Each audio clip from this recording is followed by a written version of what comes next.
Alrighty, so this is a video for Brian. Um, he recently commented about how he's struggling to be descriptive in his essays. Um, and I feel like a lot of students share the same kind of concern. I'd probably say 80%. I think one of the things that you'll start to realize is a lot of the accepted to great universities essays examples tend to have tags or sob stories in them. Tags, I mean institutional priorities like, single parent household, socioeconomic hardship backgrounds that they grew up in, and things like that. So if your parents or whatever are griefing you, right?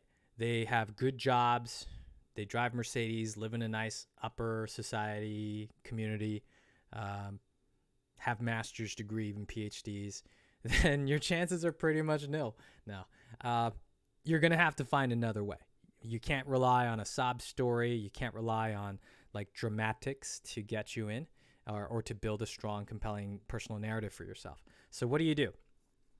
Here's the comment, by the way. Brian says, as an Asian, I find it pretty difficult to put my not so interesting experiences on a paper in a way that it has some pretty good descriptive sense.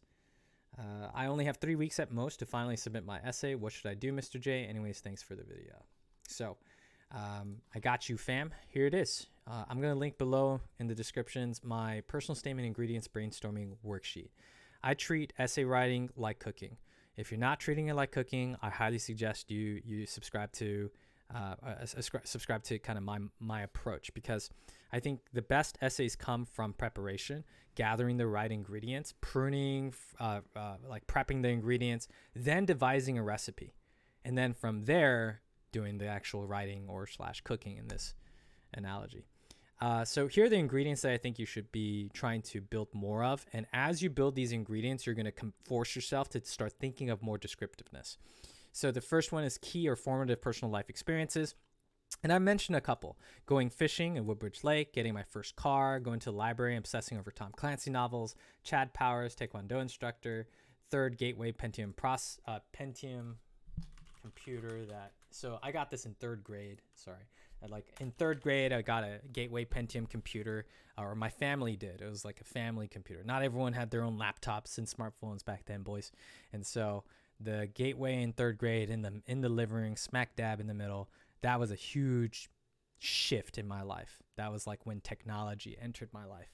And then you have other things like when I did research on the Innocence Project, when I think I was a junior in high school, and how that led to some interesting findings about our criminal justice system. Words are hard. I also have personality traits. I'm sarcastic, tend to be very playful, gets me in trouble a lot. Logical and driven by pragmatics. I'm very research oriented. I love to search things on the internet, and I love learning. I just simply love to learn something new. I wish they came up with a word. If anyone knows, maybe there's a word in the English dictionary for when you learn something and it feels good that you learned it. Right? Like in cooking, they have like umami. There's like that flavor fulfillment of umami. I wish I can think of the umami for when you learn something. But I love learning specific things: space, psychology, geopolitics, economics. If you saw my subscription list on YouTube, it'd be all sorts, like Veritasium, Kurzgesagt, I don't know how to pronounce it, three brown, one blue, the math channel, all that stuff. I'm constantly learning that way. By the way, here's the key point I'm making at this point. I don't mention I'm just going fishing. I add a little bit more personal detail. Going fishing in Woodbridge Lake. Please don't dox me, guys, but I grew up in a place where they had a lake called Woodbridge, or a community called Woodbridge, and they had a lake there, and I went fishing with my dad. We'd go for first bluegills, and then eventually I switched over to like largemouth bass and like switched up my rig.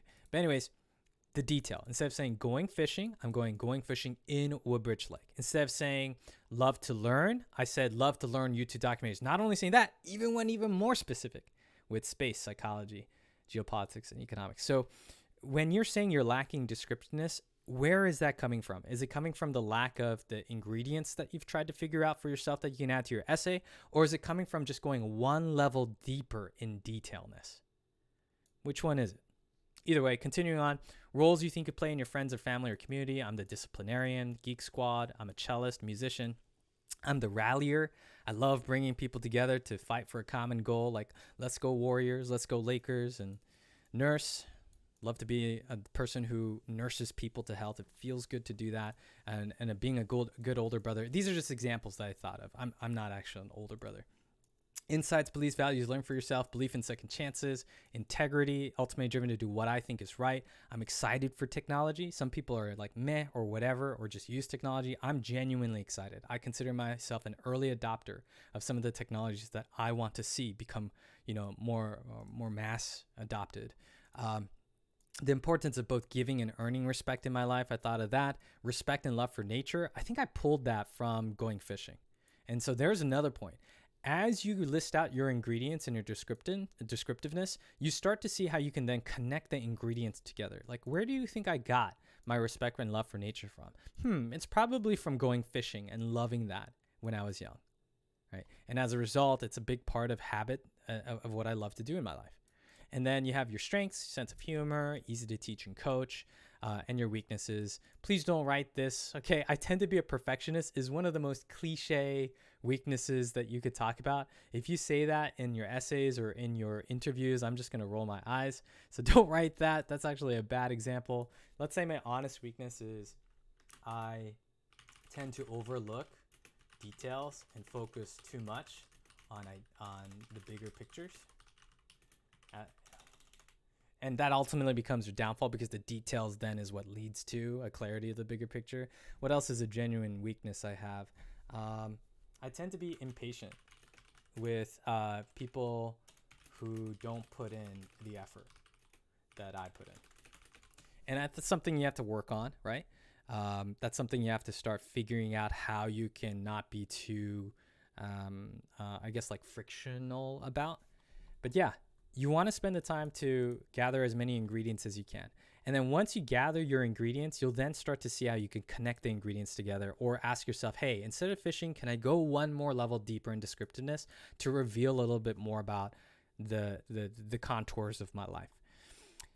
I want to give an example. So I just met with a student from YouTube, by the way. So she initially wanted me to give her feedback on a personal statement that I just thought had a hard start.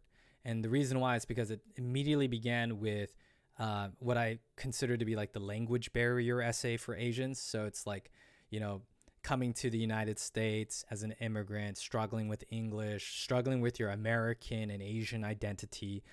I can't tell you how many times I've read that as a first draft. Like probably 40% of the time, every year, students will write some form of that. And I immediately have to dissuade them.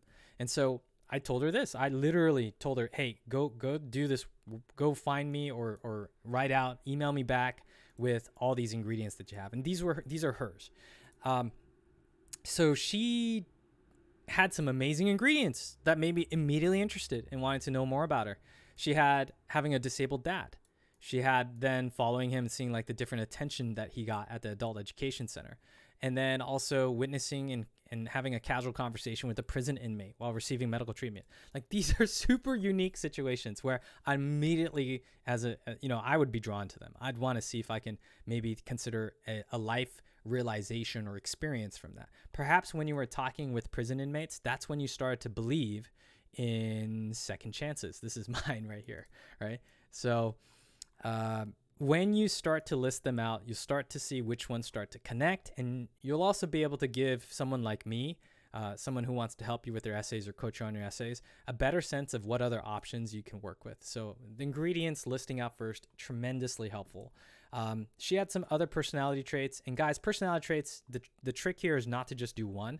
Try to say you're more than one. Try to say you're 3, 4, 5. Because that way, if you just say one, like I'm adaptable or I'm hardworking, then you've created one variable for yourself, just mathematically, one variable for yourself that then becomes very similar to every other student who's just going to give one variable, which is pretty much most of the students. But the moment you put in multiple variables, I'm ambitious, independent, assertive, but above all else, I'm loyal, right? Then you're starting to get a bit more complexity, a bit more texture. So my suggestion is that you have multiple ingredients of your personality, your character, how to describe who you like, the way you behave, the way you think and act. Have multiple so that you can pepper them in throughout your essay. Maybe at the beginning of the essay, you learned about being independent and assertive, but then through time, you learned how your strength comes really from being resourceful, and ultimately how you found joy in being the witty one at the end of it all, right? So there can be an evolution. You can start with some and then end with others. That's how you get more descriptive. You inject more juice. You inject more of these details, okay? So the roles you think you play in your community, or family, group of friends. The role I play is probably, I already mentioned it to you guys. I'm Geek Squad tech enthusiast. I love being the disciplinarian. I love being the rallier, the energy inducer, injector. And yeah, I see other things that she wrote in her write-up. I'm a very curious person who's not going to be satisfied by a single craving. I love how she went the extra step. If she just did, I am a very curious person, I'm not that interested. It's kind of boring. Curious. Okay, that's common. But then she adds this extra bits. I'm not going to be satisfied by a single craving. So you know then that she loves to learn in a wider format. I know that's obvious that I'm saying it, but like, guys, that extra descriptiveness is all you need to take a very obvious cliche into, oh, that's cool. It's not that bad. It's actually pretty cool. So hopefully that makes sense. Hold my integrity accountable, be disciplined with myself. I just started bolding this stuff that I thought she can work with. And then we spent the hour just kind of seeing if we could stitch some things together. And I think that's what then led her out of, or hopefully it's going to lead her out of the typical immigrant, Asian American type of trope, and instead go into something that's so much more interesting to me and so much more colorful and poppin' and high textured. But anyways, thank you, Brian, for the comment. I hope that this was helpful. Please let me know if it's not. You can flame me. I don't mind. I'm coachable. I'm willing to learn. So anyways, thank you guys so much and hope this helps.